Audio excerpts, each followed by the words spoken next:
আঙ্গো দাদারা ছিল অনেক, আঙ্গো বাপেরা ছিল অল্প, আর আমরা যারা ব্রাজিল ফ্যান তাগো আছে সাগুয়া ভরা গল্প। যাও মনা মুতি আসি হুতি যাও, আর কোন সুযোগ নাই।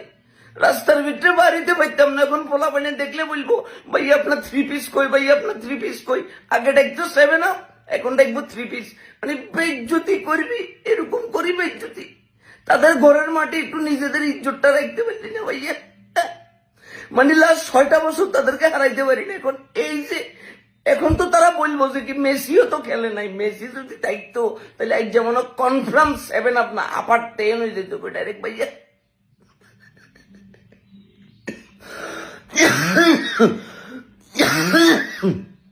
এই বেজ্জতি লই আর কদিন থাকবো ভাইয়া, এমনি করি বেজ্জতি করে দিবি। আরে বেটা মেসি সহ যদি 3-4টা গোল খাইছি তাহলে একটা কথা ছিল। মেসি সারা এমনি করে আঙ্গো প্যান্টটা খুলি আমাদেরকে পথে পথে করে দিছে। আর্জেন্টিনার ফ্যানদের জন্য তো আমি এখন ফেসবুকে আসতে পারতাম না। বিদায় পৃথিবী, বিদায়।